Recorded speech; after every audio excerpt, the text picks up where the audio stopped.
Look at the walls of your apartment. Look at the furniture you bought to feel settled, the soft lighting, and the expensive distractions. In 2026, the home is no longer a sanctuary. It is a diagnostic lab that measures your instinctive value every single hour. And right now, the readings are critical. You feel it, don't you? That subtle, poisonous shift in the air when you walk through the door. It's the way your partner's eyes linger on their smartphone screen, a split second too long when you speak, as if searching for a more interesting reality than the one you provide. It's the way the air in your living room feels heavy, with a silence that isn't the silence of peace, but the silence of biological disconnection. You are currently experiencing the leadership gap, the widening, jagged void between the architect you were born to be and the domesticated, neutered unit you have allowed yourself to become. Your instinctive value isn't dropping because of the numbers in your bank account or the gray hairs in your beard. It's dropping because you've allowed the stench of stagnation to replace the raw, metallic scent of the hunt. Your brain, tricked by the comfort of the matrix,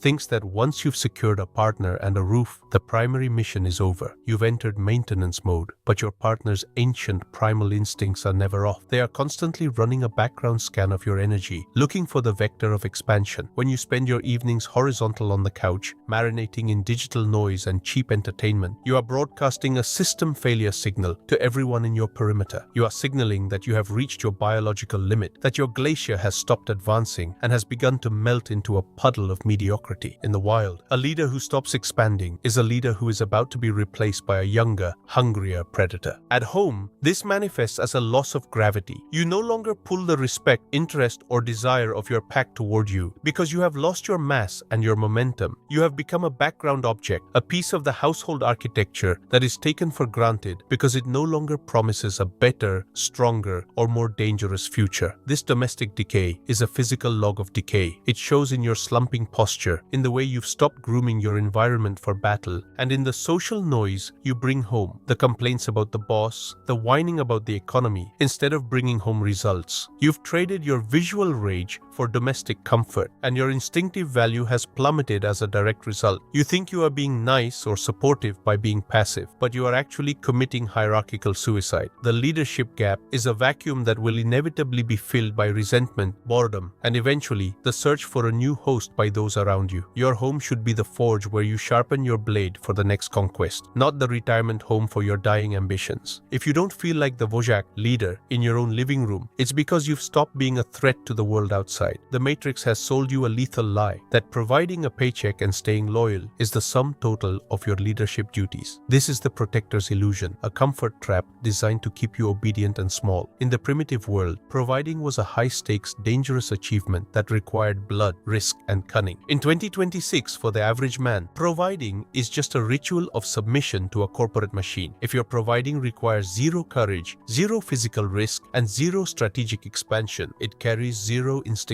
value. Your partner and your pack don't just want your resources. They want the feeling of being tethered to a winning vector. They want to see the primal grounding in your eyes, the absolute bone-deep knowledge that if the world burned to ash tomorrow, you would be the one standing in the ruins, building a new empire. When you lose your edge and become a maintenance unit rather than an expansion unit, you create a security vacuum. Even if the fridge is full and the bills are paid, the people around you feel a deep, instinctive anxiety. They can sense that you have stopped scanning the horizon. You have become predictable, safe, and ultimately boring. Leadership is not a title you hold on a business card. It is a metabolic rate of ambition. It is the frequency of your drive. If you're not actively hunting for new territory, whether that's more wealth, deeper knowledge, or greater social influence, you are failing the leadership protocol. Your instinctive value drops because you no longer represent a safe bet for the future. You represent a declining asset. Look at your dogs, Lucky and Tyson. They are the purest mirrors of your leadership. They don't care about your job title or your credit score. They care about your energy hierarchy. They watch you with every fiber of their being. If you are indecisive, if you are anxious, if you are constantly seeking validation from the glowing rectangle in your hand instead of dictating the reality of the room, they feel the gap. They act out.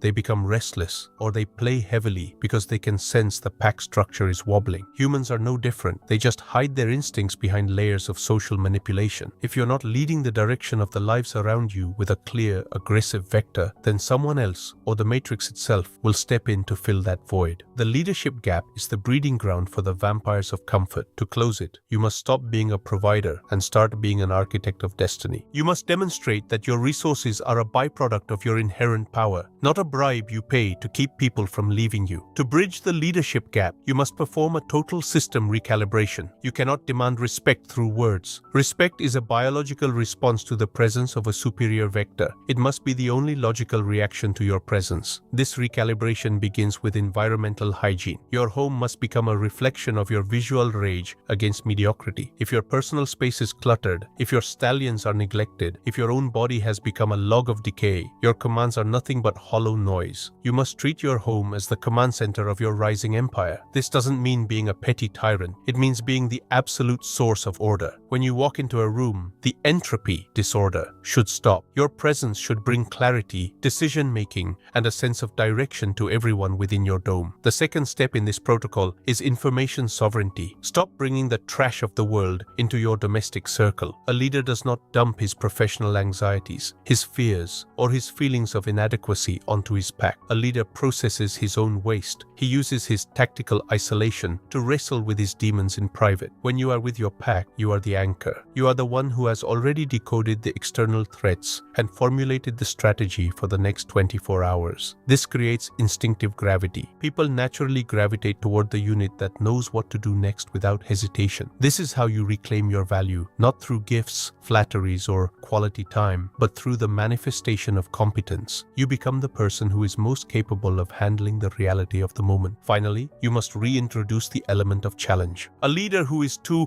available, too predictable, and too safe eventually becomes a servant in the eyes of the pack. You must have a vector that exists entirely outside of your domestic life. A mission so massive and demanding that your pack feels a sense of privilege just to be part of the journey. You must be willing to walk your path alone if necessary. This collar of freedom is what makes your leadership valuable. They must know that you choose to be there, but that you do not need them for your identity or your status. You move from being a domestic partner to being a sovereign commander. Your instinctive value is restored the moment you realize that your home is not where you hide from the world's challenges, but where you sharpen your blade for the next conquest. The gap closes when you become the bridge to a reality that only an architect can build. You have been given the leadership code. You now understand exactly why your value was dropping. You were trying to be loved like a child instead of being indispensable like a Wojak leader. You were seeking the anesthesia of comfort instead of the hardness of dominance. The insight tax for this clarity is the mandatory expansion of the code. You are now required to take this realization and infect the minds of the men in your perimeter who are currently rotting in their own leadership gaps. If you see a brother losing his edge, you don't offer him pity. You challenge his biological decay. You force the infection of ambition back into his system. A pack composed of leaders is a force that the matrix cannot digest. It is the only true form of resistance. The leadership gap is not an accident of fate. It is a choice you make every single morning. Every day you wake up and choose to be passive, you are authorizing your own eventual replacement. Every time you choose the easy path at home, avoiding the difficult conversation, ignoring the mess, choosing the screen over the mission, you are digging the grave of your instinctive value. Look at Lucky and Tyson right now. They aren't waiting for a friend to play with. They are waiting for the master of the vector to tell them where the pack is moving next. They want to know their territory is secure because a real architect is at the helm. Do not fail the millions of years of biology that have been perfected to bring you to this moment. Do not be the dead branch on the evolutionary tree. My final command to you: kill the servant, birth the commander. Stand up, clear the domestic stench of laziness from your life. Re-establish your primal grounding by doing something difficult today. Build your empire so large and so fast that your home feels like a glorious outpost of your power, not a hiding hole from your failures. Every decision you make from this second forward must be a brick in the wall of your authority. The glacier of your leadership must advance, crushing all doubt and all comfort in its path. You are the architect. Act like it. Expansion or death. Report in the comments. Gap closed. Authority reclaimed. The commander is live. The pack is watching. The system is waiting for your next move. 10, 9, 8, 7, 6, 5, 4, 3, 2, 1, 0. The protocol is fully engaged. Go and lead your world.